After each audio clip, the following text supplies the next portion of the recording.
There's no side hustle and there's no 9 to 5 job without you, without your health, without your mental health, without your physical health. So take care of yourself. We're gonna build our side hustles, turning them into our main hustles without burning out or just literally losing your mind. Just like part 1, I have my notes on my computer, so if I look down, I'm looking down at my notes. So with that being said, let's just really hop right in. So working a 9 to 5 and trying to build some type of business outside of your work can be exhausting, but I'm here to tell you it doesn't have to be. I've been the person that's been super tired and exhausted, didn't even have time for anything that I loved. No time to record any videos, no time to work out, no time to work on my business because I'm so tired from working from somebody else. But I think I have these hacks down, and I've been working still 9 to 5. Literally, I go into office 9 to 6.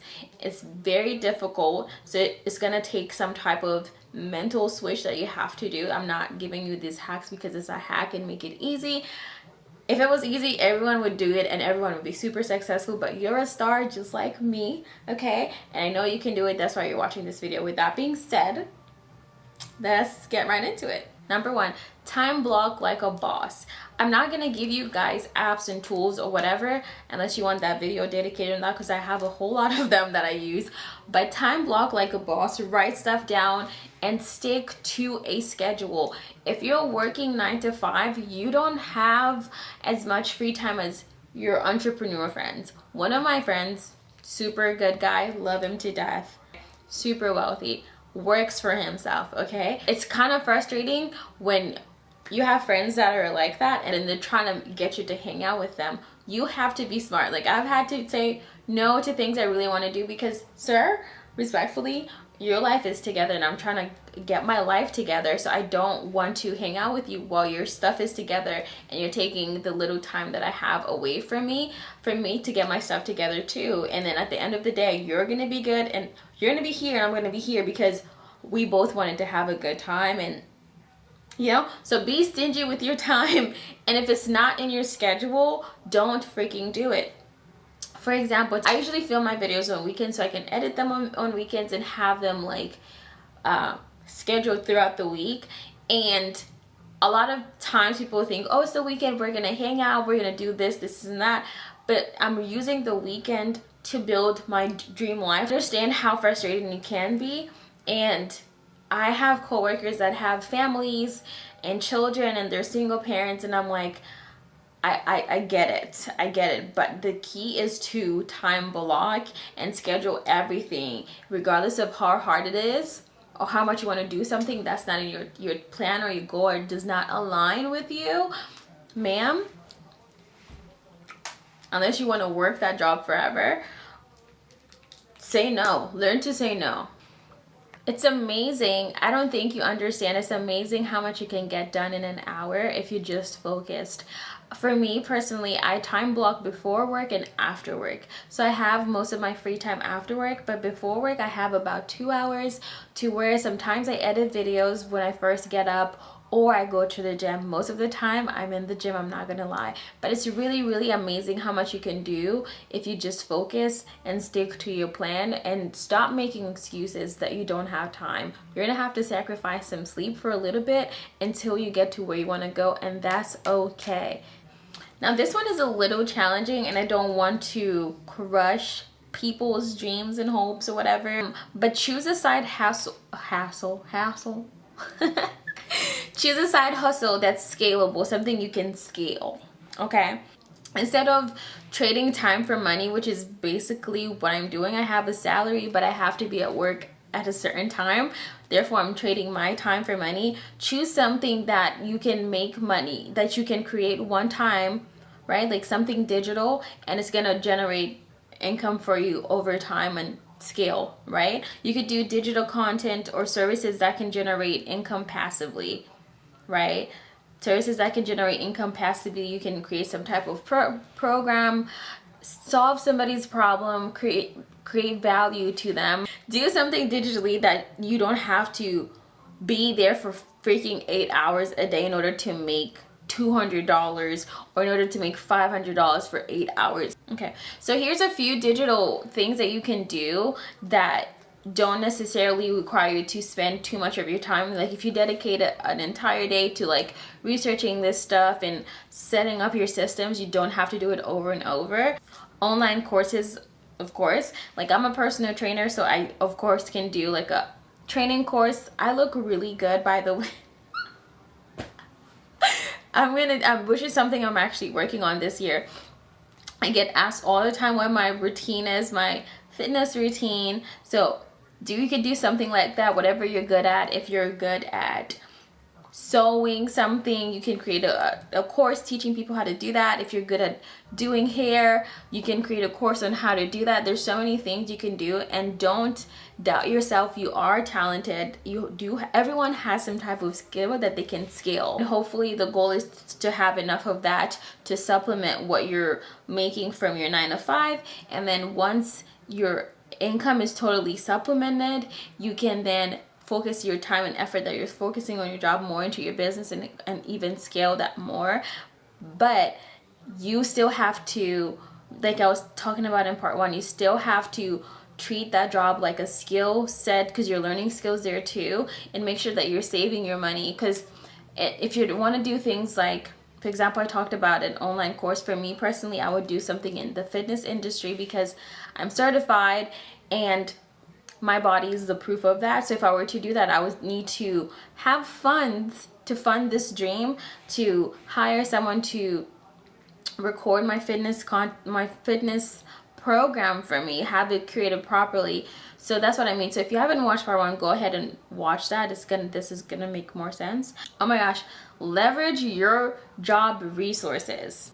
For example, if your job offers reimbursement certificates, like for me, I know they offer like a notary certificate, which I'm gonna get, because it's gonna not just boost my job, but like even just my personal stuff that I do. Your job offers anything like, oh, they'll pay for this certificate if you go get certified in, I don't know what you guys do and whatever, then take advantage of that. You have nothing to lose but everything to gain. You're not losing anything as long as you're learning.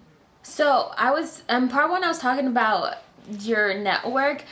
Use your colleagues, okay? Because talk to people, because some of these people that you work with in whatever field you're in could be experts in your side hustle, and you just don't know, and you never know until you speak to them. So a lot of your colleagues could be experts in marketing that could help market your digital course, or help market your t-shirt business that you're doing or working on. So talk to people and leverage your resources. Everybody in your life, I look at everyone as a resource.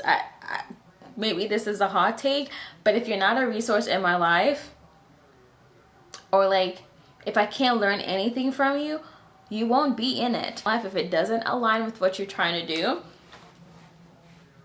leave it alone. Okay, that is my motto.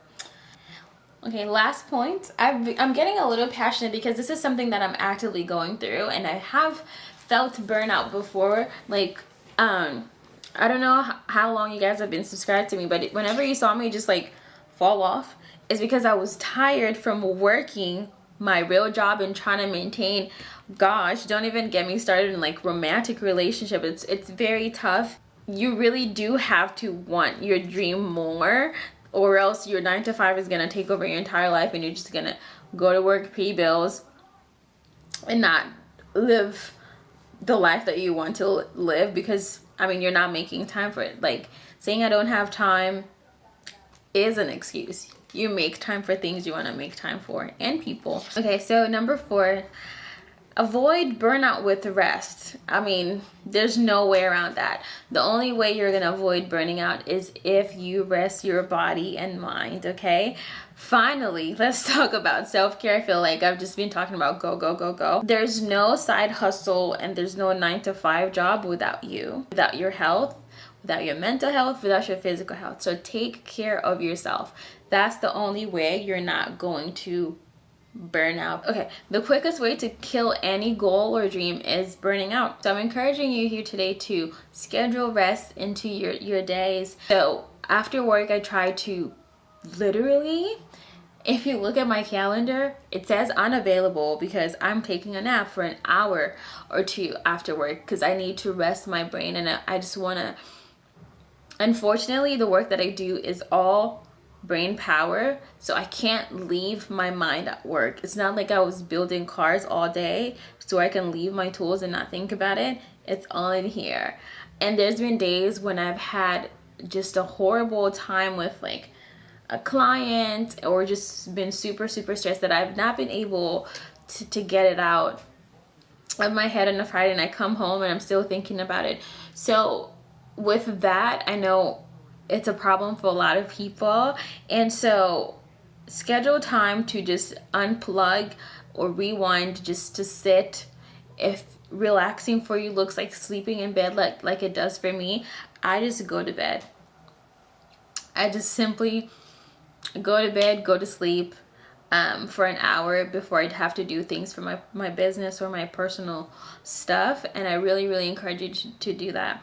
Listen to your body, and remember that small consistent efforts beats going all in and then burning out at the end. You won't win like that. One step at a time.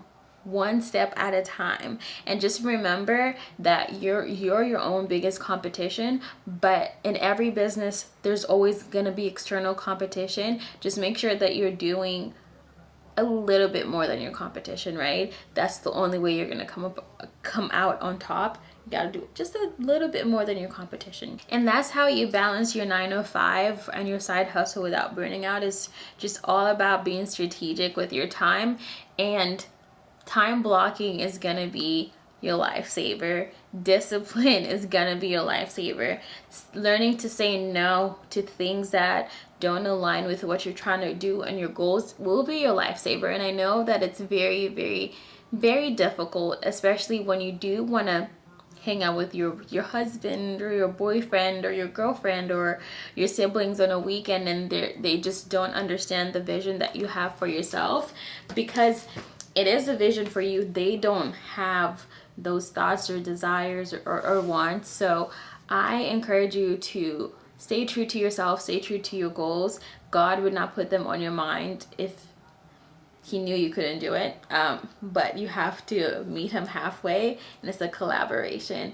And remember that you are enough, and remember to get rest, and remember that you're a star. Keep shining. I love you so much, and I can't wait to see you guys next Tuesday in the next Tia Talks. If there's anything specific you want me to talk about, just let me know in the comments down below. I love you guys. Bye.